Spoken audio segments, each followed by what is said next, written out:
saaxiibku waa mid ka mid ah saameynaha ugu waaweyn ee nolosheenna. Innagana waxayna la gudboon inagoo taa ka duulayna inaynu saaxiib wanaagsan dooranno. U fiirso, aakhira marka la tago ee dadka la kala xisaabiyo ayaa ilaahay subxaana wa tacaala wuxuu leeyahy alakhilaa yowmaidin bacduhum libacdin caduwun ila almuttaqiin. saaxiibadu maalinka qiyaame waa isu cadow marka laga yimaado kuwii ilaahay subxaana wa tacaala ka cabsan jiray, kuwii wanaagsanaa. yacni kuwa wanaagsan iyagu waxay iska kaalmeeyeen oo ay iska caawiyeen wixii qofka uu ku badbaadi lahaa adduunka iyo aakhiraba, halka kuwa aan wanaagsanayn, diin ahaan wanaagsanayn, qiyaam ahaan wanaagsanayn, anshax ahaan wanaagsanayn, ay iska caawin jireen oo isku kaalmayn jireen waxyaabaha xun, waxyaabaha wanaagsanna aanay asxaab ku ahayn. innagoo taa ka duulayna waxaa muhiima inaynu dooranno qofka in la saaxiibano oo uu noqdo qofka in la saaxiibanaa qof inagayna matala. waata la odhan jiray ha ii sheegin qofka aad tahay ee waxaad ii sheegtaa saaxiibka, waxaan sheegaya qofka aad tahay. yacni waxa ina matala saaxiibkeen.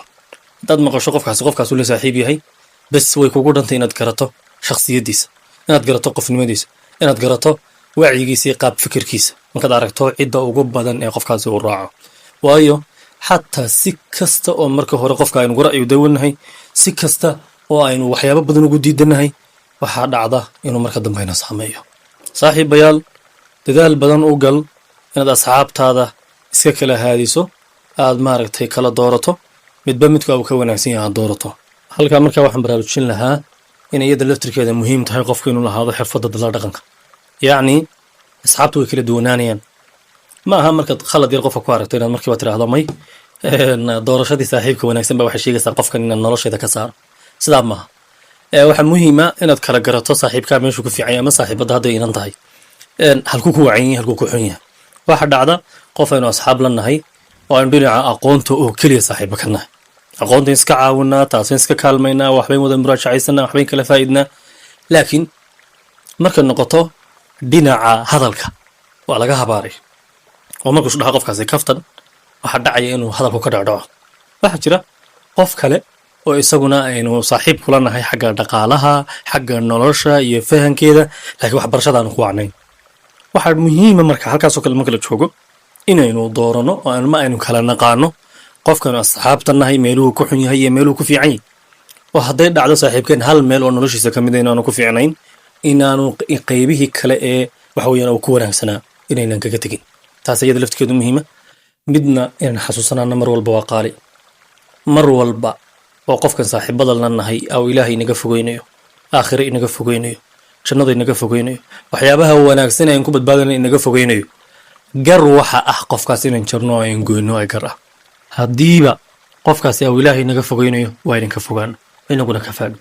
sidoo kale waxaa muhiima saaxiib, qofka aad saaxiibka la tahay qiyamkaaga iyo qiimahaaga iyo qofnimadaada inaanu meel kaga dhacayn, hadal ahaan inaanu meel ugaga dhacaynin, la dhaqan ahaan inaanu meel ugaga dhacaynin, suuqa iyo wax ka sheeg ahaana inaanu meel ugaga dhacaynin. sinaba waa inaanu qof meel kaaga dhacaya ahayn.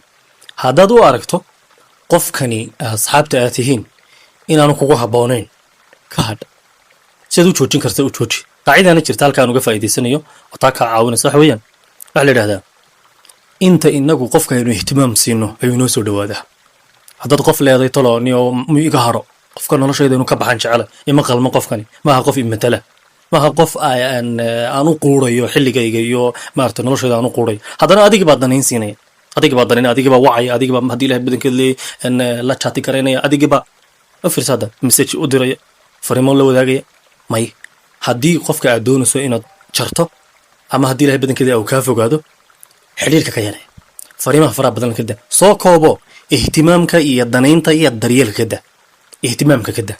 hadduu qofku kaa arko inaad ihtimaam siinayso oo usoo jeedo oo danaynayso oo de waxaa dhacaya qofku inuu kuu soo dhawaado. oo qof bani aadana saamayn buu leeyahay, in qalbigiisa waa la saameynaya, noloshiisa oo dhan baa dadka kale ku saamoobaysa. dhagax ma aha. saaxiibayaal, saaxiibkeen waa mid ka mid a saameynaha ugu waaweyn ee nagu imanaya dadka aynu kala kulmano, ee aynu aad isaga xulno qofka aynu la saaxiibano. wanaagsana waa ilaahay. salaam.